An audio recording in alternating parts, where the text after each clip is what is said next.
Welcome, everyone. Before I tell you this story, I want to speak to you honestly, from the heart. This video is not about grammar tips. It's not about vocabulary lists. It's not about some magical method to speak English in 30 days. No, this video is about something much more real. It's about pain, promise, and power.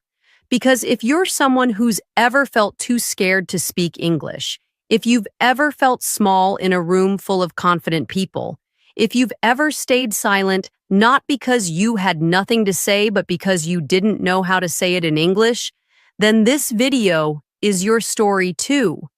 You will not just watch my journey, you will feel it. Because I was just like you. This is the story of how I went from someone who was too afraid to speak even a single sentence to someone who today speaks English confidently. Not perfectly, but freely. And the best part? I didn't have a teacher. I didn't go to coaching. I didn't have friends who spoke English, but I had something else, a reason, a fire, and a promise I made to myself. In this video, I'm going to take you inside my life. I'll show you every step, the hard days, the silent nights, the embarrassment, the failures, and how all of that turned into strength, into confidence, and into real fluency. You will learn how to start your English journey alone, how I trained myself without classes, how I made English part of my life, how I kept going even when I wanted to quit, and how you can do the same starting today. But most importantly, you'll learn that you don't need to be confident to start, you just need to start. If you stay till the end of this video, I promise you'll never look at English the same way again, because this story could be your story. Let's begin. Part 1. The Promise. My name is Liam. I'm 19 years old. I come from a very small town, the kind of place where people don't dream too big. My father is a mechanic. He fixes cars. My mother works as a housemaid. We don't have much money. No smartphones growing up, no internet, no English books at home. We spoke only our local language. Growing up, English felt like a rich person's language. I used to see people on TV speaking fluently and smiling, and I always thought, that will never be me. In school, I was good at reading English, but when the teacher asked me to speak, I froze. My mouth would go dry. My heart would beat fast. I remember one day in class, I was asked to say just one sentence. My name is Liam, and I want to be a teacher. That's it. But I couldn't do it. I stood there shaking. The whole class laughed. That day, something inside me broke, not just because people laughed, but because I knew I had something to say and I couldn't say it. That night, I walked home alone. I didn't talk to anyone. I just kept hearing the sound of people laughing in my head. I looked at my reflection in a shop window, and I whispered, "One day, I will speak English. I don't care how long it takes. I don't care how hard it is. I'll do it." That was the moment I made the promise. I didn't tell anyone, not my parents, not my friends. This was my war, my mountain, my secret mission. From that day on, I decided I will train myself. No coaching, no teachers, just me and my voice. And that's how it started, with one promise. A quiet, lonely promise made by a 19-year-old boy who had no idea what he was doing, but who had one thing stronger than fear, the decision to never stay silent again. This was just the beginning. Part 2. The Struggle. Begin. After I made that promise to myself, I felt strong for about one day. The next morning, I woke up early, washed my face, stood in front of the mirror and said, "Today I start speaking English." But nothing came out. My mind went blank. My throat closed. Even though I was alone, I still felt watched, judged by myself. I tried to say something simple, just one sentence. How are you? But it felt like I was pushing a heavy rock out of my mouth. I realized something painful that day. Learning English is not just about words. It's about fear. And that fear lives inside your body. My hands were sweating. I felt stupid. I thought, why is this so hard? I know these words. Why can't I say them? That day, I recorded myself speaking. I used my father's old phone. I tried to say, my name is Liam. I want to learn English. I recorded it, and then I played it back. When I heard my voice, I wanted to delete it immediately. It didn't sound like me. It sounded broken, slow, embarrassed. I had pauses in the wrong places. My pronunciation was wrong. I sounded like someone who didn't belong. And suddenly, I started crying, not because my English was bad, but because for the first time in my life, I was hearing my fear with my own ears. That night, I couldn't sleep. My brain kept repeating that one line, "You're not good enough. You'll never be fluent." The next morning, I thought about quitting. I thought maybe this was stupid. Maybe English was not for people like me. But then I remembered the promise, that quiet promise I made while looking into a shop window walking home in silence, and I decided to try again. This time I changed something. I didn't try to speak perfect English. I just tried to speak one sentence with feeling, not grammar, just feeling. I looked into the mirror and said, I want to be better. That was it. That sentence was not complex. It wasn't even about English, but I said it with emotion, with truth, and for the first time, I didn't feel weak. That one sentence became my daily habit. Every day before school, I would wake up 15 minutes early. I'd lock the bathroom door, and I'd speak to myself out loud, even if it was just 2 or 3 lines. Sometimes it was, today is going to be a good day. I am trying my best. English is not my enemy. I can learn even if I'm slow. At school, nothing had changed. I was still silent in class. I still avoided conversations. I still didn't raise my hand when the teacher asked a question, but something had changed inside me, even if no one else could see it. I had started my war, and every sentence I spoke alone was a tiny victory in that war. But let me be honest with you. Those early days were not beautiful. They were full of pain. People don't talk about that part enough. They don't tell you what it feels like to try your best and still be invisible, to practice speaking alone for weeks, and then fail again the moment someone actually asks you a question in real life. It happened to me 2 weeks after I started mirror practice. I was at the small grocery shop near my house. A man visiting from the city came in. He was speaking English with the shop owner's son, who had studied in a better school. I stood there frozen, and then for 1 second the man looked at me and said, "Hey buddy, can you tell me where the main road is?" It was a simple question, very simple, and I had practiced answering questions like that in front of the mirror. But in real life, my mouth refused to move.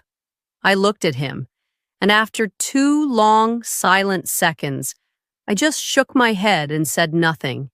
He smiled politely and asked someone else. No one cared, but I did. I walked back home feeling crushed. All that mirror practice, and still I failed? I wanted to throw away my notebook. I wanted to stop speaking. I thought, maybe I'm just pretending. Maybe this whole thing is a lie. That night, I didn't practice. I just sat in bed looking at the ceiling, asking myself, am I fooling myself? What if I never get better?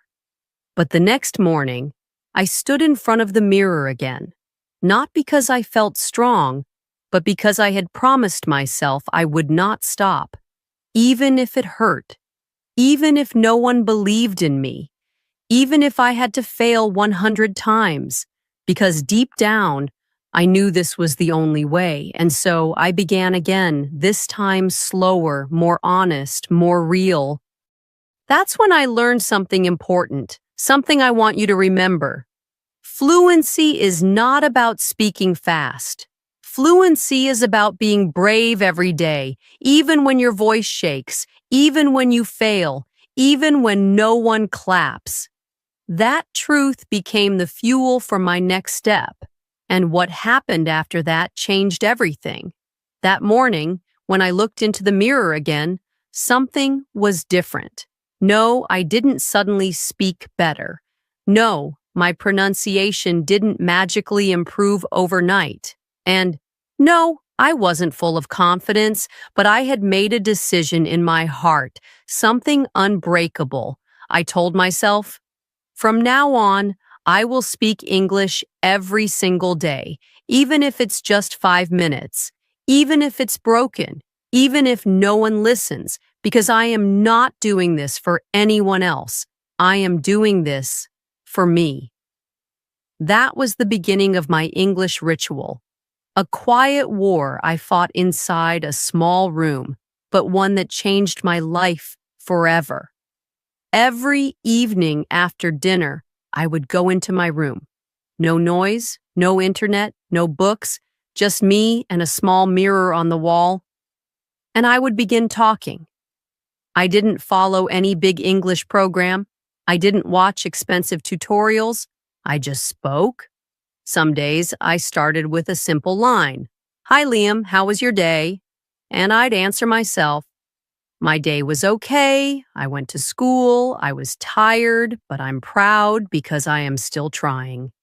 Every day I tried to speak for at least 10 minutes. At first it felt awkward, unnatural, slow. I had to think before every word, but I never missed a day, not even one. It became like brushing my teeth. If I didn't speak in English that day, I didn't feel clean. And something strange started to happen after 3 weeks. I noticed that my brain was slowly changing. One night, while lying in bed, I realized something shocking. I had been thinking in English without trying. I was planning what to say the next day, and my thoughts were in English. That was the moment I cried again. But this time, it wasn't out of sadness. It was because, for the first time, I felt like I was winning. No one else could see it. No one else would clap for it, but inside me, there was a quiet celebration. I was no longer a boy trying to speak English. I was becoming a boy who lives in English. I built my own practice system with nothing but my voice. Since I couldn't afford classes, I had to create my own structure. So I created 3 speaking zones every day. Zone 1, morning self-talk, 2 minutes. While brushing my teeth or washing my face, I would say things like, today is a new day. I will speak English. I'm not afraid. My name is Liam. I'm strong. I'm learning. These were not complex sentences, but they gave me power. Zone 2, evening mirror practice, 10 to 15 minutes. This was my main training time. Each day, I picked a small topic, nothing too hard. For example, talk about my school day, what I ate for lunch, describe my mother, my favorite memory. If I had a dream job, what would it be? I'd stand in front of the mirror and just talk. At first, I used broken English. Half my words were wrong, but I kept going because I knew fluent people are not perfect. They're just consistent. Zone 3, whisper practice, before sleeping, 2 to 3 minutes. Before closing my eyes, I would lie in bed and whisper 3 to 5 sentences about anything. I remember one night I whispered, I love this language. I don't know why, but I feel alive when I speak it. That sentence stayed with me forever. After a few weeks of daily practice, something else happened. When I looked at objects, like a chair, a pen, a tree, My brain started saying their names in English automatically. Not because I forced it, but because repetition had planted those words deep in my brain. I was slowly building my mental English map. I no longer had to translate everything from my language into English. I started understanding ideas directly in English. This is called thinking in English, and it's not a miracle. It's a result of daily effort, emotional connection, and no skipping. One evening, something strange and powerful happened. I was sitting with my little cousin. He was playing with a toy and asked, "What is this?" I casually said, "That's a train. It goes fast. Choo-choo." And then I paused. I had just spoken 3 full English sentences without thinking, without fear, without shame. And that moment broke something inside me. Not my confidence, my limits. I realized, I'm not learning English anymore. I'm now becoming a person who lives in English. People think fluency means speaking fast.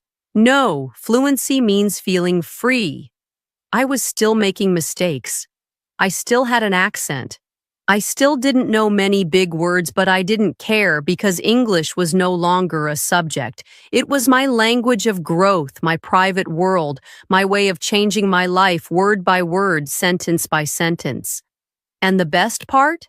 I did all of this alone, at home, without a teacher, without fear, without quitting because I believed one thing deeply. If I speak every day, my brain will follow, my confidence will grow, and my future will change. And that belief was about to be tested in the most unexpected way. Part 3. The Small Wins. After weeks of speaking alone in my room, I had grown stronger, but only inside. I could now speak 10 to 15 sentences without stopping. I could describe my day, my feelings, even my dreams. I was still making mistakes, but I was no longer afraid of them. But deep down, I knew something was missing. I was still hiding. All my English was private, like a secret. It was time to face the real world. I wanted to practice with people, but I was afraid. There was a small community center 3 kilometers from my home. They had free weekend sessions for English practice, not formal classes, just open groups where learners gathered to talk. I had heard about it many times, but I never had the courage to go. What if they laughed at me? What if I forgot all my words? What if I stood there, frozen again? These questions haunted me. But one Sunday morning, I put on a clean shirt, combed my hair, and walked there alone. My legs felt heavy. Every step felt like I was walking into fire, but I didn't stop. I reached the room. There were about 7 to 8 people sitting in a circle. Some were reading from paper, some were practicing greetings. One girl was nervously introducing herself.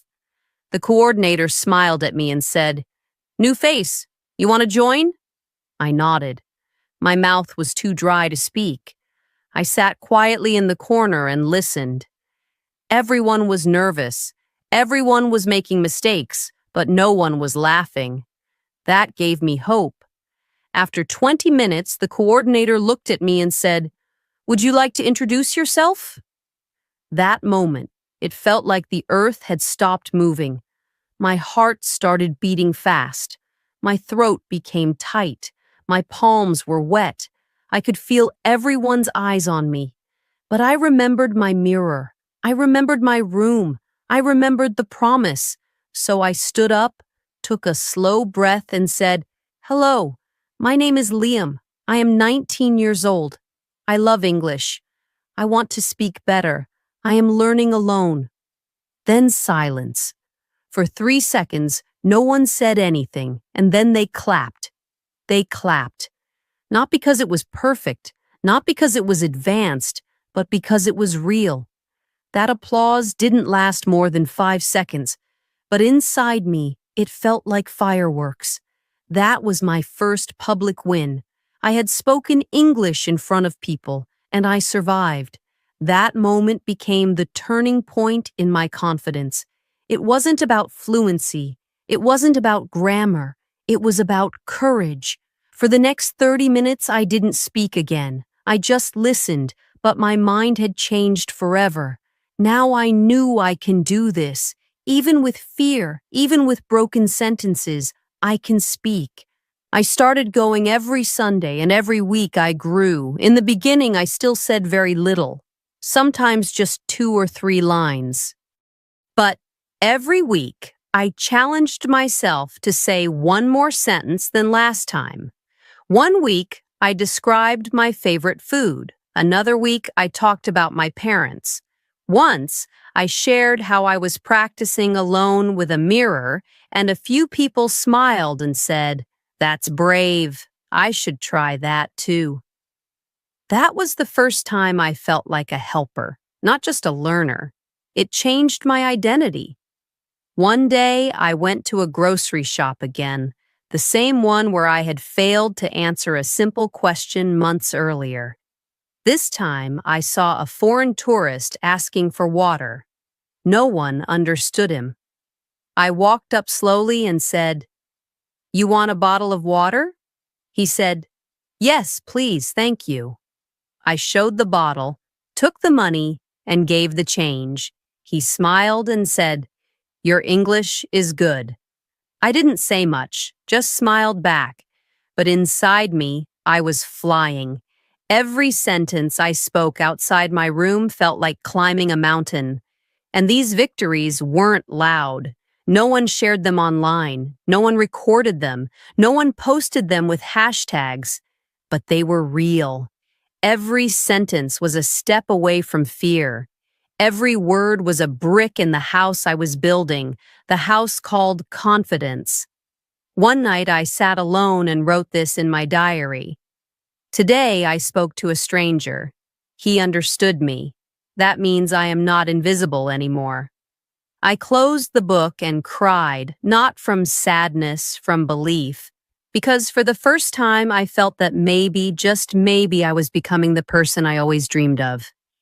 And that, my friend, is the most powerful shift in language learning. It's not when you become fluent.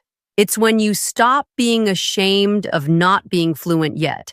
Because the moment you stop hiding, the moment you stop apologizing, the moment you say, "Yes, I make mistakes, but I'm speaking anyway," that's the moment you start to win. That's the moment the world starts to hear you. And I was ready for more. It had been almost 3 months since I made the promise to myself. 3 months of mirror practice, 3 months of whispering words in the dark, 3 months of slow confidence, small victories, and inner change. By now, I had started to feel like I belonged. I could hold a short conversation. I was joining the Sunday group confidently. I even started helping others who were more shy than me. But then something happened that shook everything. It was a small marketing company. They were looking for students who could assist with basic research and office work. The requirement was simple, basic English communication skills. When I saw the poster, I felt excited. This was my chance not just to practice real English, but to work in a real office, to earn something, to show my parents that I was growing. I applied, I filled the form, I prepared my introduction, I practiced for 4 nights straight. I stood in front of the mirror and said my lines over and over again. "Hello, my name is Liam. I'm passionate about learning and growing. I may not be perfect, but I believe in showing up." I even rehearsed the possible interview questions. What are your strengths? Why do you want this job? What makes you a good fit? I wrote my answers. I practiced them 20 times. I believed I was ready. I reached early. My shirt was clean. I was wearing shoes I had polished myself. My hands were shaking, but I kept whispering, "You've got this, Liam. You've worked for this. You've spoken to real people. You are ready. When my name was called, I walked in. There were two people, one man and one woman. They smiled, and the man said, "Hi, Liam. Please sit. Let's begin. Tell us about yourself." I opened my mouth, and nothing came out. My mind went blank. Every word I had practiced disappeared. I couldn't breathe. My mouth went dry. I was suddenly the same scared boy from school again. The silence lasted only 6 seconds, but in my heart, it felt like a storm. Finally, I said, I want job because I like learn." My sentence was broken. My voice was shaking. I could see the woman trying to be kind, but her eyes showed concern. The man said, "Take your time. It's okay." But I knew it wasn't okay because this wasn't just an interview. This was my test, and I was failing. The rest of the interview was just as bad. I couldn't connect my sentences. I forgot simple words. I used wrong tenses. And worst of all, I couldn't look them in the eyes. After 15 minutes, they said, "Thank you for coming, Liam. We'll let you know." I smiled politely, walked out, and the moment I reached the gate, I broke down. I cried because I felt like all my effort was a lie. 3 months of practice, 3 months of hope, 3 months of whispering dreams into a mirror. And still, when it mattered most, I froze. I walked home with my head down. I didn't eat that night. I didn't touch my diary. I didn't go near the mirror. I felt like a fraud. I felt like someone who was pretending to learn English but couldn't use it when it really counted. That night, I wanted to quit. I skipped my mirror practice. I didn't speak a single English word. I didn't even watch any English videos. I just lay on my bed, staring at the ceiling, hearing my own inner voice say, "You're not improving. You're just wasting time. You'll never be fluent. You'll always be behind." For the first time since my journey began, I felt truly empty. But then something small saved me.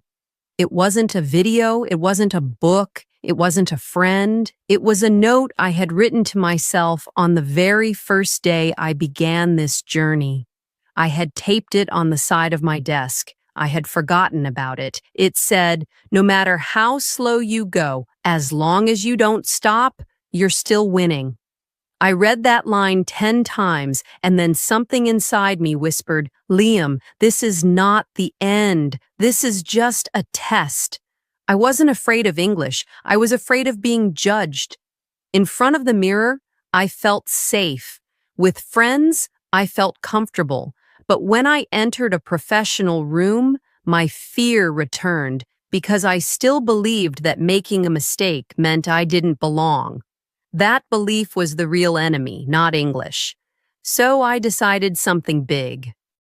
The next day, I stood in front of the mirror again, but this time, I didn't rehearse lines. I spoke from the heart. I'm not perfect. I'm not fluent. But I am brave. I will face this again, and I will be better next time. I made one more promise to myself. I will never stop just because I fail. Because failure doesn't mean I'm weak. It means I'm trying something hard.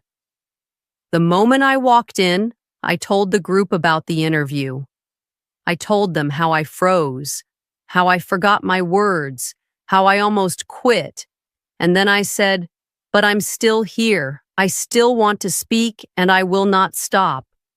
They clapped louder than ever before. One man stood up and said, "You didn't fail, Liam. You grew because now you're honest. That's real progress." Those words healed something in me. Not just mirror speaking, not just repeating words, but doing small, real-life English actions, asking strangers directions in English, saying thank you in English to shopkeepers, recording daily updates on my phone in English, reading short paragraphs out loud and explaining them to myself. I turned English into a lifestyle, not just a subject, because this journey was never about being the best. It was about never going silent again. And now I was ready to rise higher than ever before. Part 4. From Silence to Strength. The day I spoke without fear and everything changed. After the failed interview, after the emotional breakdown, after the promise to never quit, I returned to my journey stronger than ever. But I wasn't just stronger. I was wiser because now I understood that English was never my real enemy. My fear was. And that fear lived in the silence between my thoughts. Every time I spoke, I was not just using language. I was fighting my fear. I didn't need to sound perfect. I needed to sound brave. And that mindset changed everything. One evening, my community group coordinator pulled me aside and said, "Liam, next Sunday we're holding an open English-speaking event. Visitors from the city will be joining. We want you to give the welcome speech." I froze for a moment. Me? The same boy who once couldn't say, "My name is Liam" in class? He said, "You've been consistent. You've grown. You have a story. People need to hear it." I didn't say yes immediately. That night, I stood in front of my mirror again, my oldest friend, my oldest teacher. I looked at my reflection and asked, "Are you ready?" And for the first time in my life, my reflection smiled back. "No one is ever ready. You just speak anyway." So I said yes, not rehearsing every word like a robot, but building confidence. I didn't write a script. I only wrote bullet points. My journey from fear to English, why I started, what kept me going, what I want others to feel. Every night I practiced small parts in the mirror. Every morning I did a 5-minute voice warm-up. Every afternoon I told myself one sentence. You are not here to impress. You are here to express. That sentence became my anchor. There were about 40 people in the hall. Half were learners, half were professionals and guests. Some had suits, some had notepads. Everyone looked confident, and I was holding the mic. My heart was beating faster than ever. My hands were shaking slightly, but I remembered I was not here as a perfect speaker. I was here as a living example of what's possible. I walked to the stage, I looked around the room, and I began. "Good evening, everyone. My name is Liam. A few months ago, I couldn't say even this line without fear, but today I stand here because I didn't give up." Silence. Everyone was listening. I come from a place where English is not common. I didn't have a teacher. I didn't have coaching. All I had was a mirror and a promise. I told them everything, my mirror practice, my failures, the frozen interview, the nights I cried, the sentence that changed my mindset. I wasn't reading from paper. I was speaking from my story. And when I said, fluency is not about sounding like someone else, it's about sounding like yourself without fear. Some people in the audience nodded. Some smiled. Some closed their eyes and breathed deeply. In that moment, I wasn't just Liam. I was the voice of every learner who ever stayed silent. If you're learning English and you're afraid, that's normal. I was afraid too. But speak anyway, even if your voice shakes, even if you make mistakes, because every sentence you speak is a victory over your fear. And one day, you'll speak like you've always belonged, not because you're perfect, but because you never quit. When I stopped speaking, the room was completely silent. And then, applause. Not polite applause. Real, deep, emotional applause. I didn't cry on stage. But when I walked out of that room, I sat under a tree outside and I let the tears fall because I had done it. The boy who once hid in silence had now spoken to a room full of people with truth, power, and freedom. I am no longer learning English. I am now living in English. That sentence was not about fluency. It was about identity. I no longer saw myself as someone behind others. I saw myself as someone walking his own road with courage. And now, if you're still listening to my story, I want to talk to you. I don't know your name. I don't know where you live. I don't know how many times you've failed or cried or stayed silent. But I do know this. If I can speak English, so can you. Not because I'm smarter, not because I had better tools, but because I decided to keep speaking even when no one was listening. And that's what you must do. Final lessons I want you to remember. 1. Your fear is real, but it's not permanent. Every sentence you speak makes it smaller. 2. You don't need fancy words. You need honest practice. 3. English is not just a language. It's a tool for freedom, the freedom to express, to grow, to be heard. 4.